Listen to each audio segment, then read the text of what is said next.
Welcome to another episode of Juan's World, where I'm going to continue my discussion of opposites, and I'm going to bring in some of the discussion I had last time concerning who you can trust.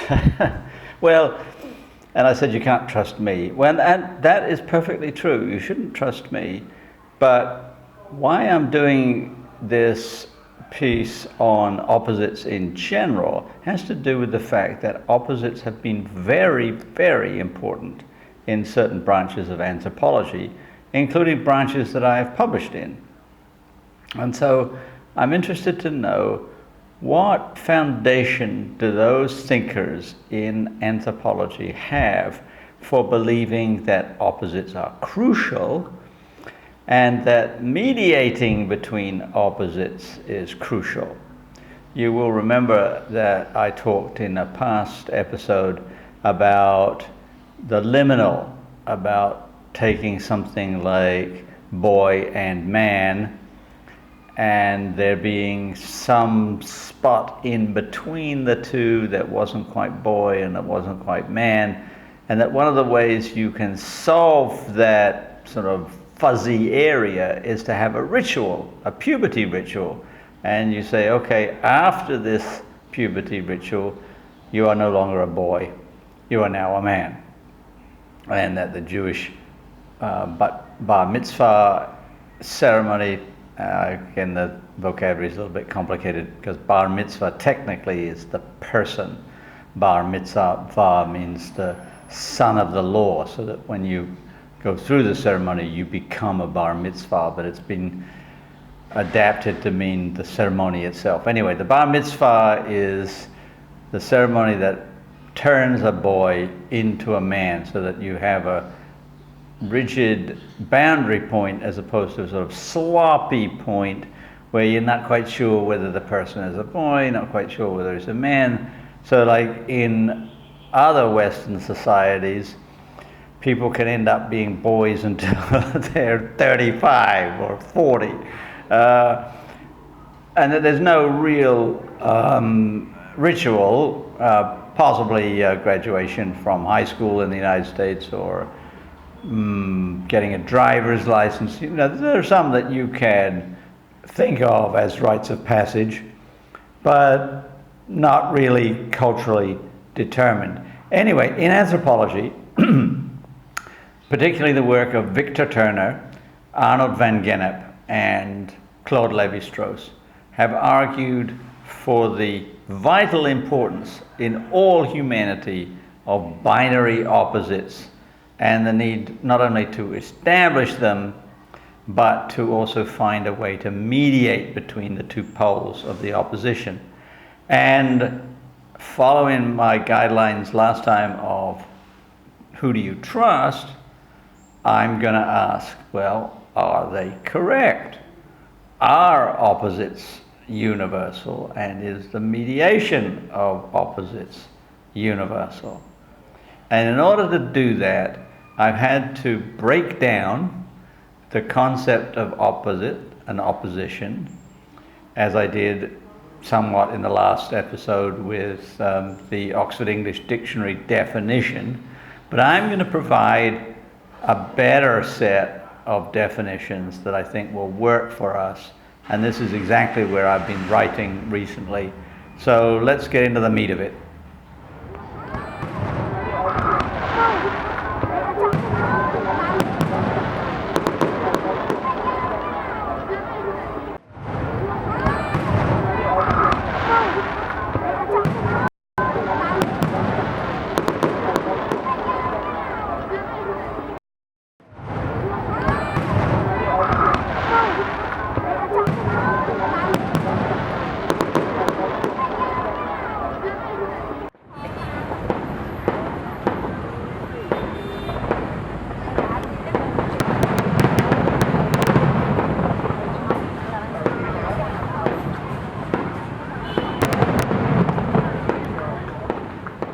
Okay, well, let me give you a little taste of Claude Levi-Strauss's reasoning before I get into my definitions.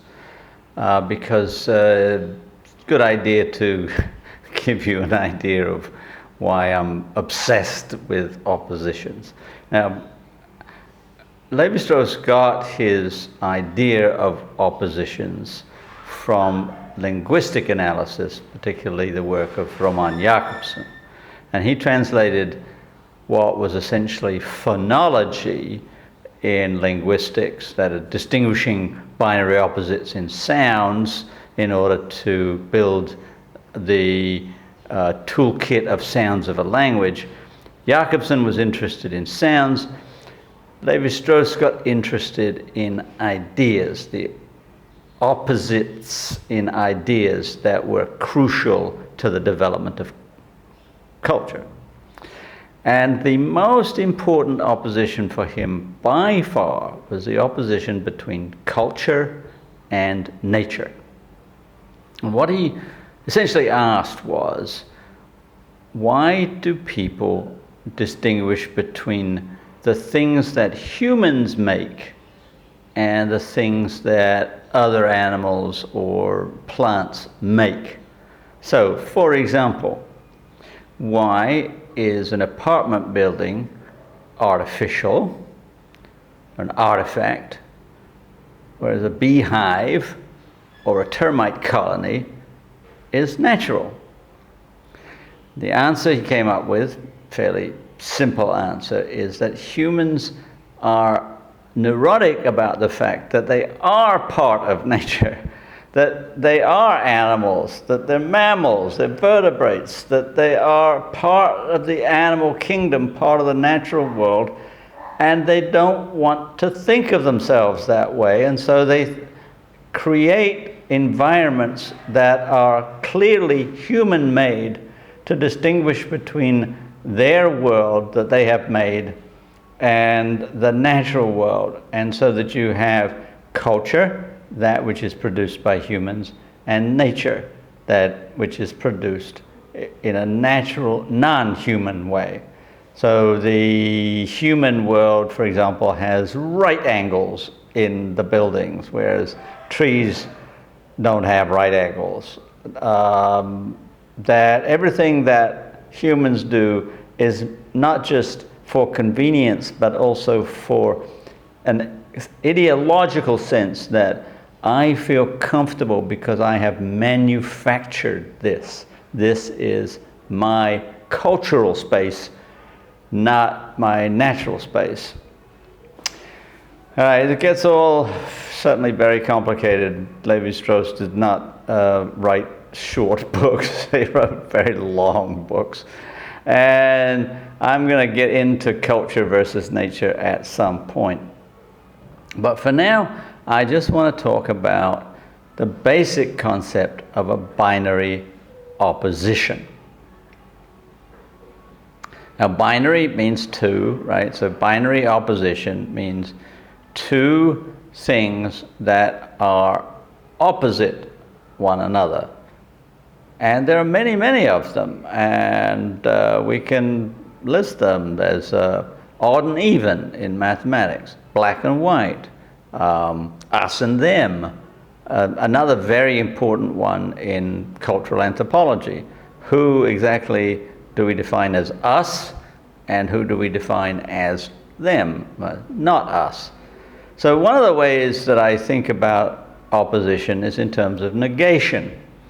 That there's us and not us, which we can also use in the form of us and them, or hot and cold. All kinds of oppositions, like male and female, which I talked about a lot in a previous video. All right, well, when you start putting them all together, you realize that they're not all the same kind of opposition. And what I'm particularly concerned about is that middle ground, that ground that is not one thing and not the other. And what I determined in thinking about these oppositions is that that middle ground isn't the same for all oppositions. In fact, it's quite fundamentally different. And so I am going to propose that there are three different types of opposition, and those types are determined by what the middle ground looks like. Type number one is an opposition between one thing and its opposite where there is no middle ground. The middle ground does not exist.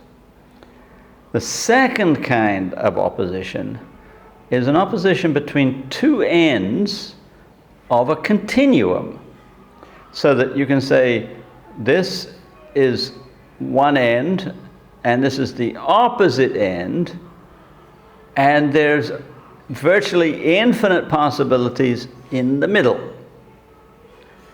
And then the third kind of opposite is that is kind of not the first, not the second. So it itself is a sort of middle ground. So you've got no middle ground, infinite middle ground. The third type is the type where the middle ground is occupied but is not infinitely occupied. There are some things in the middle, but they are discrete and identifiable, not infinite. All right, so three types of opposition. Now, this is how I've designated it so far, because I'm writing it these days, and then I'm producing these videos straight off my writing, and who knows, by the time I get to the next chapter or chapter after that, I may have decided there are four kinds of opposite or five, or I may decide that type 2 needs to be broken up into type 2A and type 2B, or 3A and 3B. That's the way scholarship works. But let me talk about them. Let me start with category 1. Category 1 is probably best exemplified by mathematical opposites. Like the simplest example for you would be odd and even, the natural numbers odd and even. There is no middle ground. A number is either odd or even, and that's the end of it. And there's a simple test. You divide the number by 2, and if you have no remainder, it's even. If you have a remainder of 1, it's odd. And this also helps you, by the way, if you ever have wondered whether 0 is odd or even. The answer is it's even. There are other tests for it being even, but that's a good one. Divide 0 by 2 and there is no remainder, so it's even. It also sits between two odd numbers on the number line, -1 and +1, which are both odd, so it's even. The question that you do have to ask yourself, which I'm not going to get into in many details right now, is whether 0 is a number at all. I'll come back to that. All right, so the second kind of opposition is the opposition between two ends of a continuum. And I can think of quite a few examples of that. Tall, short, hot, cold, old, young. There's no hard and fast limit point there. There's not even a middle point. There's just one end of the scale is like really old, and the other end of the scale is really young, and then all kinds of infinite gradations in between. And then the last kind of opposition is the opposition where there is something at each end and something in the middle, but that something in the middle is not infinite or continuous. Best example I can think of is black and white. You've got black at one end and white at the other end, and you've got something in the middle. Now, I'm not entirely sure what you have in the middle. Gray, and I suppose you can have different shades of gray, But it depends on the culture. See, in many cultures, they have only two color terms, which we can translate as black and white or dark and light. They don't have any other color terms. And my point when I'm talking about oppositions is that I'm trying to talk about universals. I'm not trying to talk just about what opposites exist in the English language, but what opposites exist in the mentality of all people. And my premise to start this is that one of the universals of human thought is opposition. That it's one of the ways that we define the world and how we build our vocabulary. So in some cultures, there is a black and a white and nothing in the middle, but in some cultures, there's black at one end of the scale, white at one end of the scale, and red in the middle.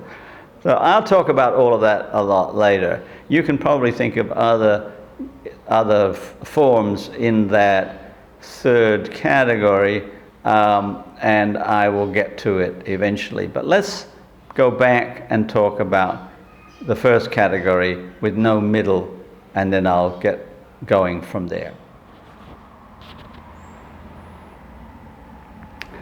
Well, if you're paying attention, you'll notice that I've changed my shirt since the last portion of this video. It's not because I'm highly fastidious and I change my shirt all the time, although I do change it 2 or 3 times a day because I live in the tropics. But in this case, I am changing my shirt because it's a different day from when I started, because I use multiple takes and multiple days to get at the finished product. And unfortunately, I also read a lot as I'm working on these videos, and my ideas keep changing. They haven't changed a whole lot since I began. I still think of the 3 kinds of oppositions as being legitimate. And I do still want to talk about the first opposition, and I'm going to just do that and then move on to the second and third in subsequent videos. The thing I want to say about the first opposition between things and their opposites that have no middle ground is that these tend to be mathematical or logical categories, such as odd and even that I mentioned. And these tend to involve negation, that it is one thing or the other with no middle ground. True or false is one of the standard oppositions in symbolic logic. Now, as it happens, there are branches of logic that allow for a middle ground, usually designated as U or uncertain. But classical logic says a proposition is true or it's not true, that is, it's false. Well, negation leads to an awful lot of issues. The most important thing that I want to emphasize now is that mathematical opposition and logical opposition are not the way we think. We can use mathematics and logic for certain technical reasons, and they're very important reasons, but they're not the way we normally think. The parody of the logical thinker, Mr. Spock in Star Trek, is clearly not human, except he has his human foibles, and when he does, then his logic fails.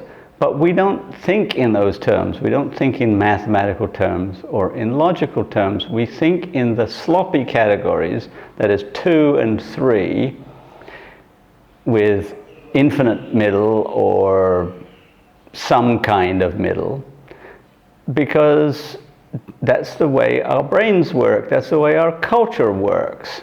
So mathematical and logical oppositions are a construction.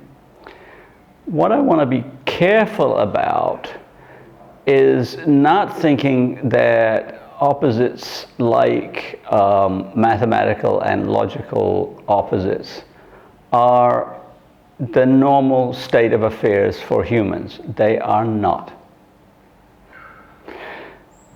So I'll simply finish with this kind of vague thought, or two thoughts really, that shows you how at least a semi-educated, semi-intelligent person rambles around. Opposites that are shaky, that have middle grounds, are the normal state of affairs for humans. My next question is, which ones are important to us? And my simple answer, which I will unpack in later videos, is that it depends on you as an individual, and it depends on the culture that you're brought up in. For example, there are vast swaths of the English-speaking world where male and female, which I talked about a lot in a previous video, is really important. And defining male and female and making those categories hard and fast, almost like a mathematical definition, is very important to some people and very important to some cultures. Why is that important? It's not important to me, or it's not vitally important to me.